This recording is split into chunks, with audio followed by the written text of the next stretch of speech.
Will democracy survive the next couple of years? And essentially, we are the same. Can't have government choosing winners or losers. There are so many needs that Minnesota has. What people are saying they need right now. Access to Democracy is made possible in part by a donation from Firefly Credit Union. Firefly is the new name of U.S. Federal Credit Union, which has proudly served the financial needs of the greater Twin Cities community since 1925. At Firefly, we guide our members forward and give them the power to chase dreams by delivering the financial solutions they need to get ahead. From checking accounts to mortgages, we'll light the way. We are Firefly Credit Union, and this is life illuminated. By Thomson Reuters, providing legal professionals with intelligence, technology, and human expertise they need to find trusted answers. Thomson Reuters, the answer company. Online at thomsonreuters.com. And Dr. Charles Crutchfield of award-winning Crutchfield Dermatology in Eagan. Acknowledged as one of the nation's best physicians, a Minnesota native who trained at the Mayo Clinic, Dr. Crutchfield personally treats all patients and states that experience counts and quality matters. Crutchfield Dermatology, look good, feel great, with beautiful skin.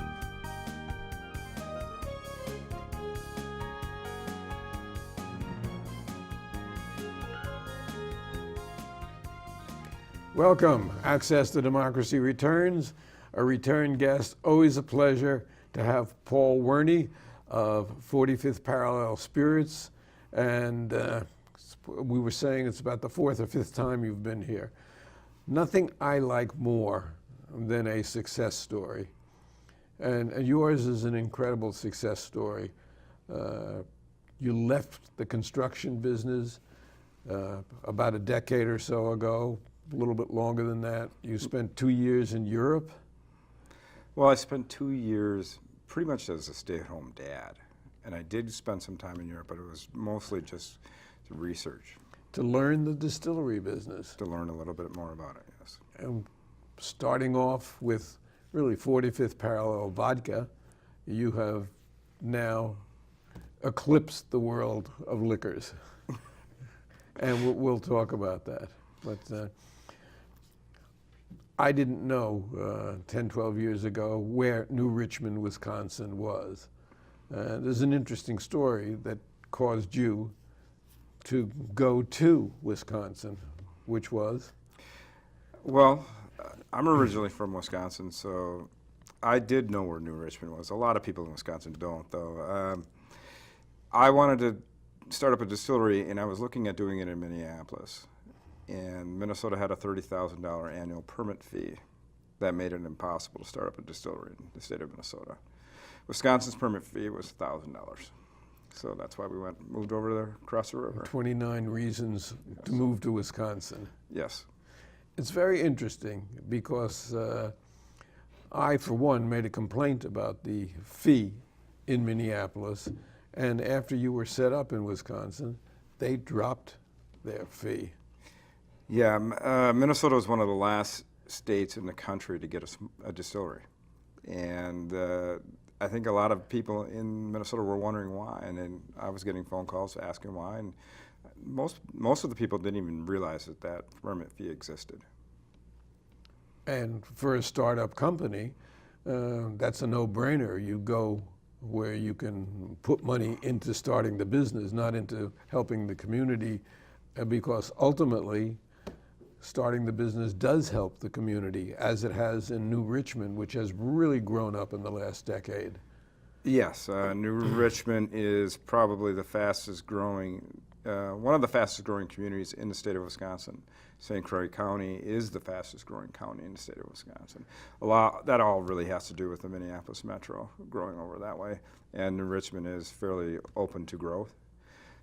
And where you were the only building, and it was one fairly small building on the road that you were on, you now have a lot of company, including a beer. A brewery opened up right next door to us. Actually, they're Minnesota-based. They started in Minnesota. They have Barley John's Brewing, a brew pub over in New Bright, Minnesota. He did not want to get rid of his brew pub, and the Minnesota law does not allow you to sell beer into the market if you have a brew pub. And so he had to move to Wisconsin, put his brewery up there. 45th Parallel got its name because? I grew up along the 45th Parallel. I've lived along it my entire life. It goes right through Minneapolis. The 45th Parallel is the location where the farm is. It's halfway between the equator. Most grain for making vodka comes from north of the 45th Parallel. And it's famous in Europe for wine-producing regions, the Piedmont region, Italy, and Burgundy in France. So you started out really on a kind of a humble basis, and you've now expanded in all directions. And we'll take some look at some of the liquors that you're now manufacturing, or distilling, I should say, I guess. Yes. We'll look at some pictures of the place, which has grown by leaps and bounds. Every time I visit, you've added another building. And I think you're now up to getting ready for the 4th building, all attached. We have one attached rickhouse right now, and we have the plans and we have the approval for another detached building, making New Richmond, or our distillery, kind of a destination location. Separating it from the production area. It's a big ticket item, so I have to get the courage to pull the trigger on it. And adding a restaurant. Exactly. We've been approved for a full kitchen. We have the hours. We spent most of our time the past 5-6 years growing our capacity, growing our storage ability. And once we finish that, then I can focus on the destination location. And hopefully we can finish our capacity expansion within the next year. Now, we eat out in restaurants a lot. And every place I go, first thing when they ask, would you like a drink? I say, yes, I'd like a 45th Parallel vodka. We appreciate that. A lot of places didn't used to have it. Mm-hmm. Now a lot of restaurants do have it. In fact, when we walk into Jensen's here in Eagan, the bartender gives me the high sign and the drink is on its way. This is and maybe we can do a close-up on this. This is a pure corn vodka that you get from one source, Yes. the corn, and the quality is really incredible. Your quality measures are really something to admire. Well, we're fortunate. Our grain source is from one 6th-generation family farm, and we're fortunate to have them as a supplier. The mills in the area say that they have the most consistent, high-quality crops in the region. They know what they're doing. Now, we have gone from just this vodka, and I have to keep my hands away from the cap. This interview will go right downhill. Next to it, and I haven't seen this bottle before, is gin. Yeah. If you can make vodka, you can make gin. Really, you have you take a neutral base, like for example a vodka, and you put some botanicals in it. If you put those botanicals like juniper berries, coriander, cardamom, if you put them in a still and you distill it, then you basically have a London dry gin. You can add some flavors or some infusions after distillation, and you still have a gin. But really, it's flavored vodka.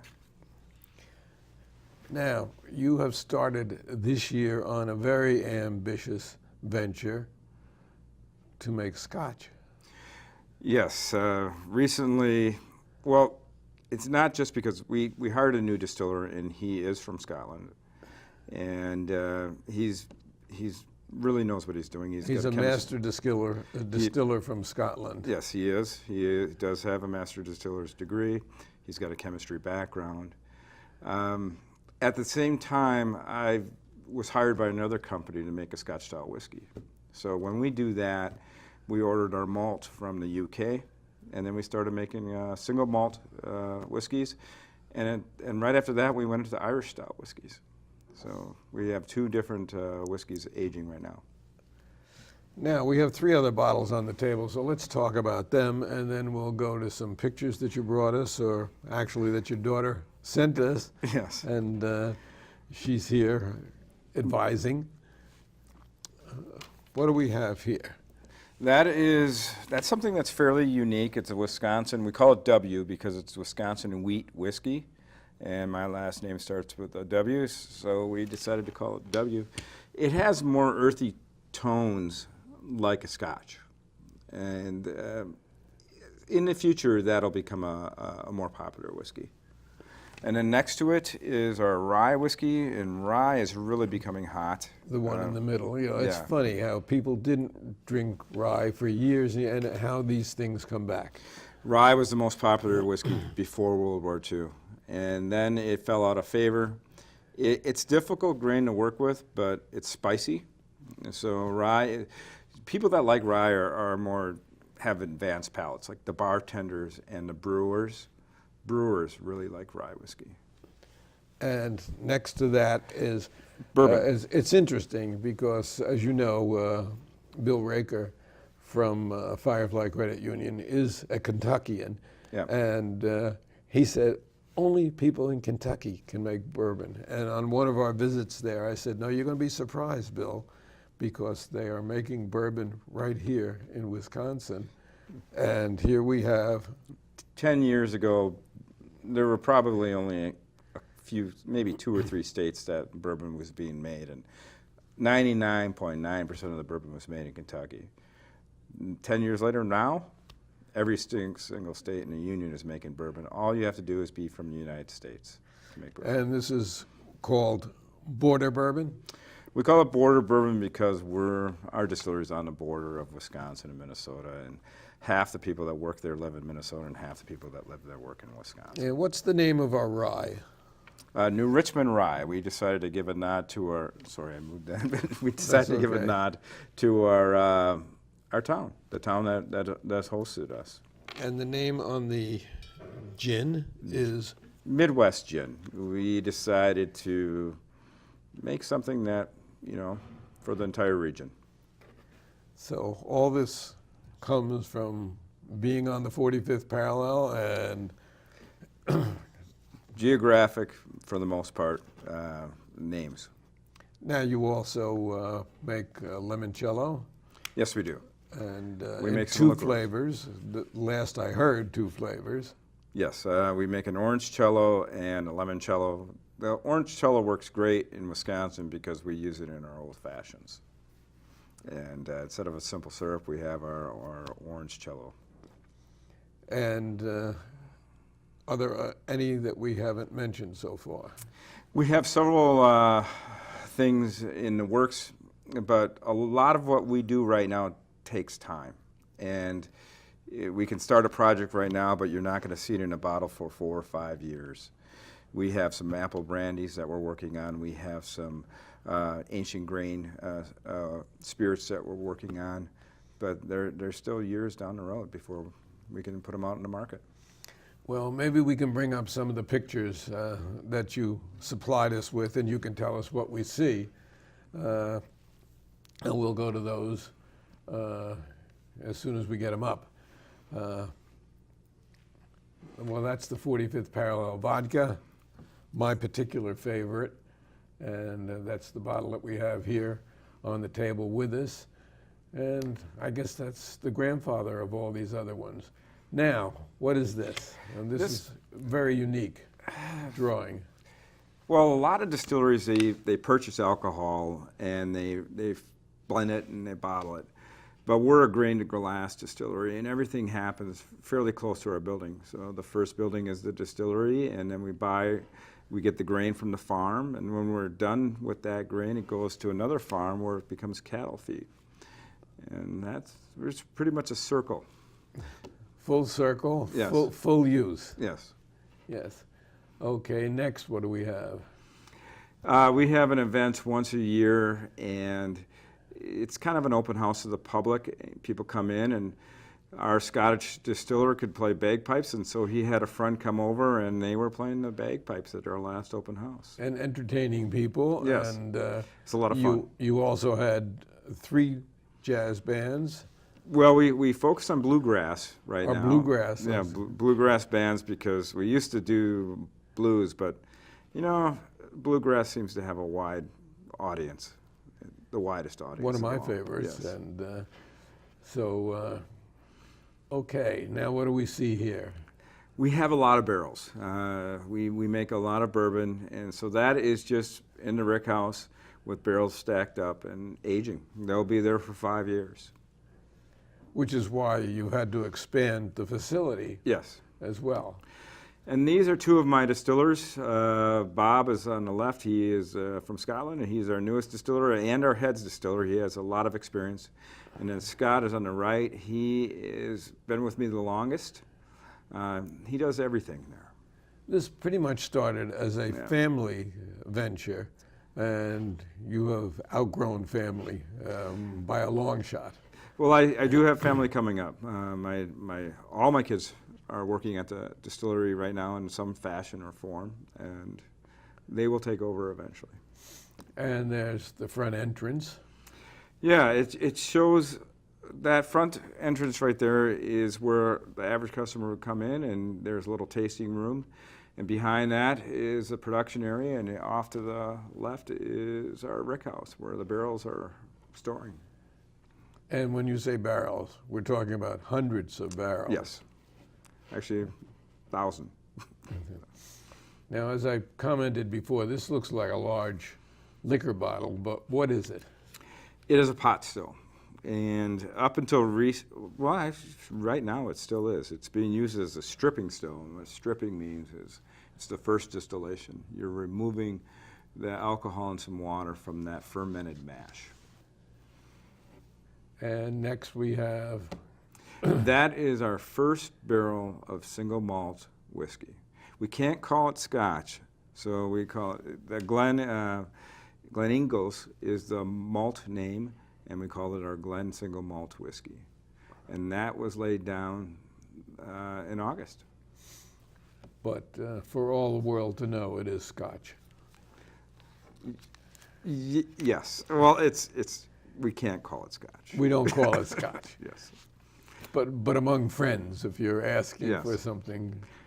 This is a fermenting mash. Okay, now what are we seeing here?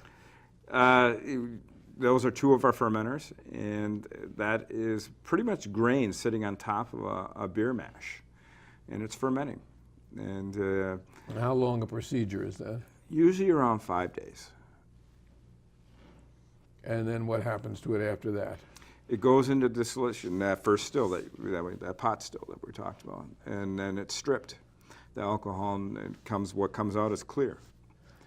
Now, how do you strip the alcohol out of a liquid?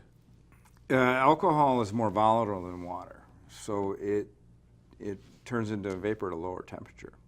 So you can raise the temperature, and then the alcohol starts to come out. It overlaps with some water, and then it is collected, where most of the water stays behind. And here, I think, are probably the 3 bottles that we have here. Well, let's go Yeah. back to those bottles. The 3 bottles that we have here on the table with us. Yes. That is on the patio of our distillery. And yeah, if someone were to come into our distillery, they could have samples like that. And not only is the bar by the entrance very busy when you have your annual event, but you had tables set up outside, right Yes. outside here. You even had a lady who rolls her own cigars, and very, very good cigars, I have been told, from cigar smokers that were available for purchase. And Yeah, with some foods, you had some purveyors of food come, Yes. and it was a very festive atmosphere, as it always is. So it just really thrills me to see how far you have become how far you've come in this last decade, from a dream to really where you're one of the most important businesses, not only in New Richmond, but in that area of Wisconsin. Well, we've been fortunate. We've hired some good people, and we've had some good help around the community. And you've had some real talent. Now, these people have just had some liquor, and they are now in a prayer session, thankful for what they have been drinking. Well, that's not exactly what happened. Every once in a while we get calls from people, local yoga instructors ask us if they can use our facility because they think it's fun. And they love it. They come out in the barrel room and they do their yoga class. And afterwards, yes, they do have some samples. I like my story better. And yeah, well, that gives us a good perspective as we are going down the aisle there with all those barrels that are being stored. And how many barrels do you maintain in the place at one time? We have about 1,300 barrels right now. Okay. Do we have any more pictures to, or is that it? That's it? Okay. So, 1,300 barrels. Now, these are not just wooden barrels. These are special barrels, and they're expensive barrels. I know that. Well, we have a variety. Most of the barrels that we have are called bourbon barrels, and they're Ozark white oak. They come from Missouri. They're new, and they come new. And we fill them with a variety of American-style whiskeys. We do have some wine barrels because we do make aquavits, and we age our aquavits in some used wine barrels. And also. we didn't mention that one. Yes. It's amazing to me the different varieties that you are now manufacturing.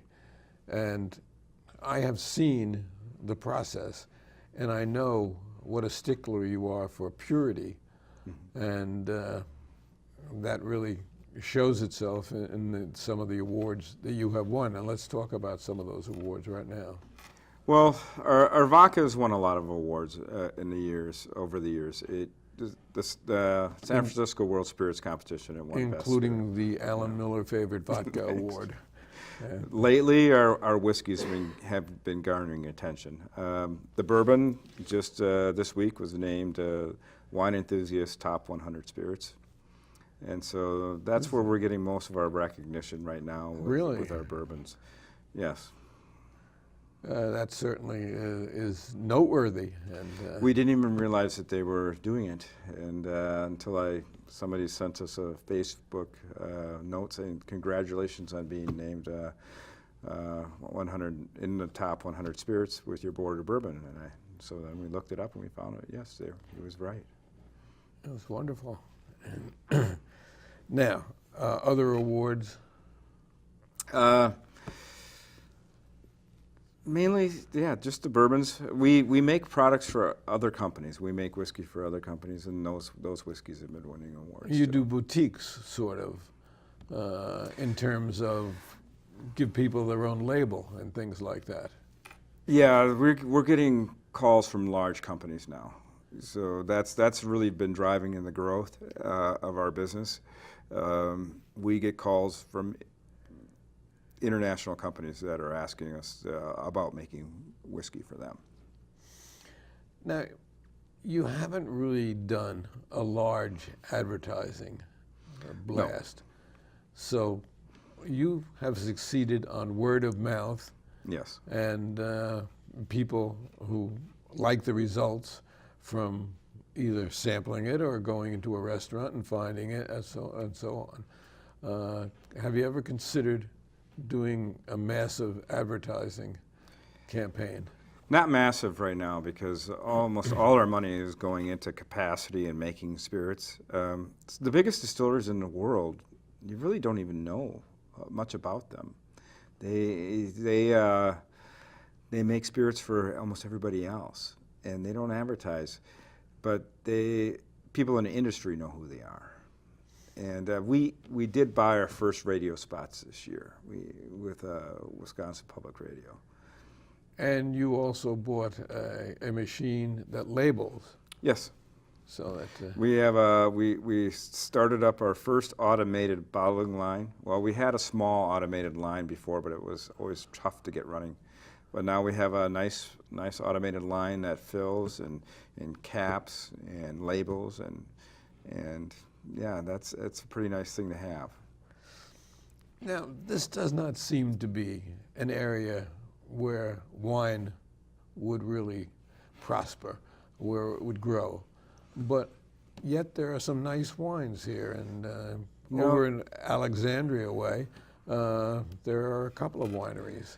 Yeah, nobody would know it. There's 100 wineries in Wisconsin, and there's almost that many in Minnesota. There's Really? a lot of wineries around, and they're doing okay, doing real well.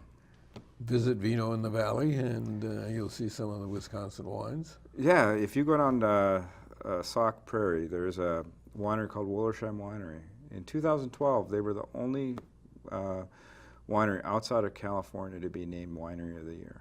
Really? Yeah, that was right in Wisconsin. Now, if a group wanted to go through and see your operation, how would they do that? They could go online and call us up if they're a large group and they want to see it outside of our tour times. We have tour times on Friday, Saturday, and Sunday. But we have a pretty much of an open door policy. If somebody comes in, we're operating 7 days a week. If somebody comes in, we're going to show them around, and we'll give them a tasting. And as long as they're of age, yes, Yes. and have identification. But this is not a tour that takes 5 minutes. This is a tour that takes quite a while, because now with the machinery and equipment that you have, and just walking through the barrel storage areas, we're talking about probably half hour, 45 minutes minimum. If it's a group that it's more of an academic group, maybe a chemist, and they want more of a technical tour, it's best to call to make sure that I'm or one of my distillers is there to show them around. But if they're looking to have some fun, I recommend the weekend tours. Our tour guide, Steve Hartman, he's been doing it for a while. He does all our tours. He's like 72 years old, and he is very entertaining. And they would have a lot of fun with him. So we've been talking once again with Paul Werni, who is the American success story. A poor boy from a small cabin in the Midwest who has gone on to great success and fame as a leading distiller, an award-winning distiller. And it's always a pleasure to have you here. And I really get pleasure and joy out of seeing the success that you have made. And we'll keep in touch, and we'll have you back. I don't know, you may have 11 buildings by the next time. Well, we appreciate being here. We enjoy coming here. Paul, thank you so much.